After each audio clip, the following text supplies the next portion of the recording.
Akkam jirtu kabajamtoota daawwattootaa fi hordoftoota Oromiyaa Freedom Media dambalii gurgura uummataa nageenya keenya kabajaa boqonnaa jirtan sinaa ga'u jedha mudhii 9/2025 oduu guyyaa irraatiif qindeeffanne kan isin biraan geenyu ta'ati jalqaba irratti hangafoota oduu.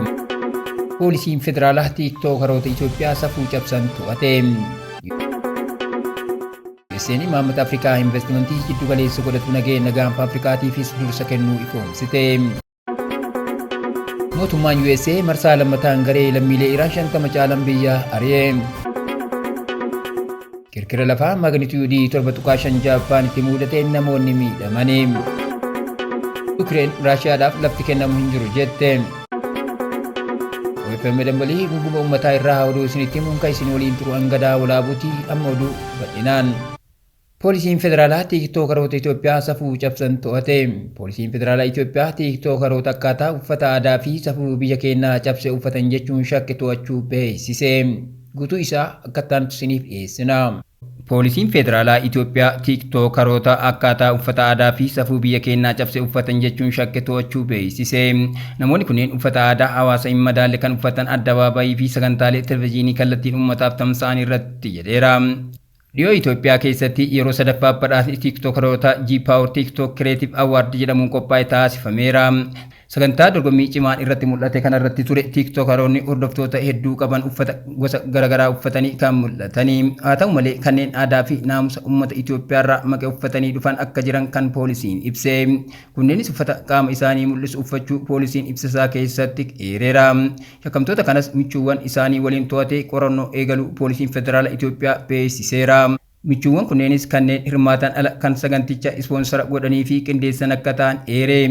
Kanneen shakkamanii to'ataman qoratamaa jiran akkaataan uffata isaanii uummata biratti fudhatama kan hin qabne akka ta'e ibse poolisiin. Sababaa seeratti dhiyeessuun barbaachiseefis yeroo eeruu kenneen aadaa hawaasa hin taanee fi aadaawwan alaa dhufan dhaloota irratti miidhaa akka hin finne akka ta'e eere. Shakkamtoota kanarratti itti gaafatamummaa seeraa mirkaneessuuf qorannoo eegale cimsee akka itti fufu beeksise jedheera. Shakkamtoonni maqaan isaanii eeraman namoonni shanneen kun Wangelaawit Gabra Indiriyaas, Barakat Tsaggaayee, Maqdim Darajjee, Girum Gazzaanyii fi Yohaannis Mokonnin jedhamu. Himannaa poolisiin irratti dhiyeesse irratti shakkamtoonni kun wanti isaan jedhan hin beekamu. Haa ta'u malee kanneen uffata isaan uffataniin ijoo dubbii ta'an turaniiru. Ergasiis kan dhiifama gaafatan akka jiran gabaafamaa ture. USA'n Maammata Afrikaa investimentii jiddu galeessa godhatu nageenya gaanfa Afrikaatiif dursa kennuu ifoomsite. Ameerikaan tarsimoo nageenyaa biyyaalessaa haaraa Afrikaa irratti fataasifteen keessumaa naannoo rakkoo nageenyaan amanamu gaanfa Afrikaatiin wal qabatee imaammanni isii daldala hojii investimentii fi hirmaannaa dippiloomaasii ta'uu akeekte. Dabalataa akkattaan isiniif dhiyeessina.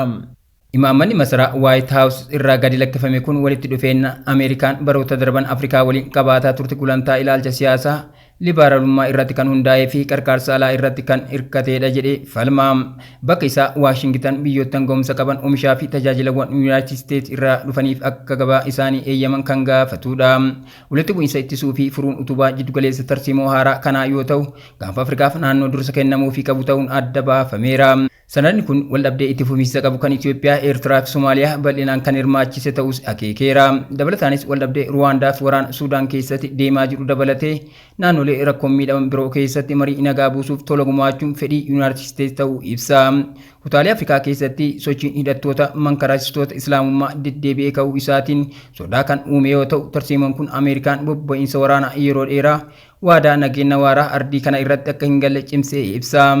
Diinagdeedhaan tarsiimoon kun yaada Waashingtan modeela qarqaarsa alaatiin gaggeeffamu irraa gara guddinaaf investimentii jedhee waamutti ce'uuf qabdu kaa'a. Kunis qabeenya uumamaa fi dandeettii diinagdee Afrikaa fayyadamuuf kan kaayeffatedha. Akkasumas hariiroo daldalaa wal fayyadu cimsuuf tattaaffii taasifamaa jiruun bu'uuraalee yeroo dheeraaf turan kan akka seera guddinaa fi carraa Afrikaa irratti haaromsi taasifamuu danda'u ni akeeka. Tarsiimoon kun dhaabbileen Ameerikaa teekinooloojiiwwan anniisaa niikularaa gaazii uumamaa dhangala'aa fi gaazii boba'aa dhangala'aa keessatti gahee guddaa taphachuu akka danda'an akeeka. Walumaa galatti tarsiimoon nageenya biyyaalessaa haaraan kun Afrikaa keessatti hirmaannaan Yuunaayitid Isteetsi gama daldalaa fi investimentiin filattee itti deemuuf akka jettu mul'isa. Mootummaan USA marsaa lammataan garee lammiilee Iraan 50 caalan biyya ari'e. Aangawoonni Teheraan mootummaan USA garee lammiilee Iraan of keessatti qabate yeroo lammaffaaf ari'uu isaa ibsanii. Mootummaan USA garee lammiilee Iraan of keessatti qabate yeroo lammaffaaf ari'uu isaa aangawoonni Teheraan ibsanii.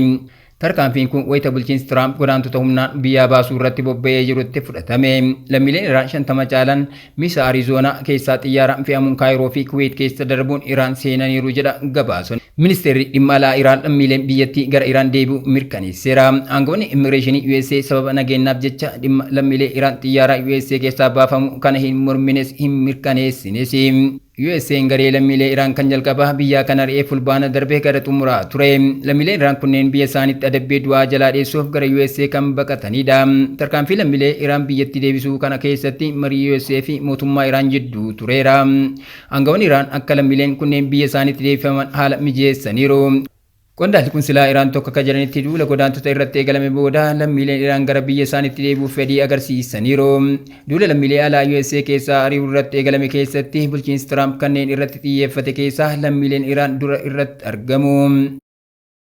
Lafaa magnituudii 7.5 Jaappaanitti mudateen namoonni miidhaman. Kirkira lafaa kaaba baha Jaappaanitti wiixata galgala mudateen namoonni 30 ta'an yoo madaa'an 60 kan lakkaa'aman ammoo qe'ee isaanii gadhiisanii bahaniiru. Bal'ina isaa akka ta'anitti isiniif dhiyeessina. 震源地地震についてはこれまでのところ負傷者30名、住宅火災1件などの報告を受けております。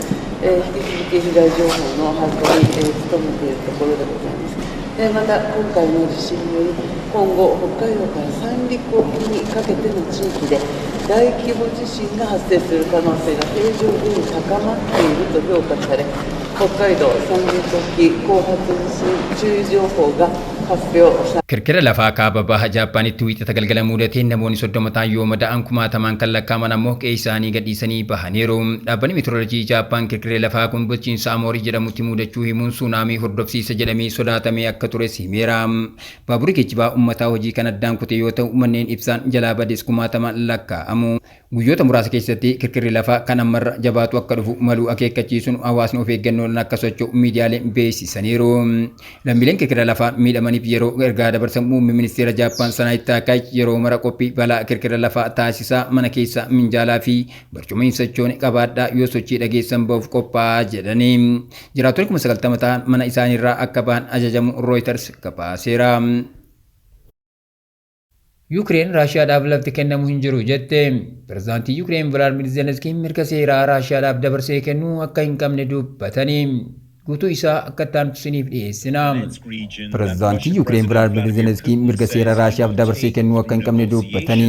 Pireezidaantii Kiyev naannoo Mooskoof kennuudhaan mirga seeraas ta'e naamusaa akka hin qabne dubbataniiru. Maqaa marii nagaatiin akkaataa seera biyyattii waliigalteewwan idil-addunyaa fi heera Yuukireenitti naannoo akka hin kennin mirkaneessanii jiru.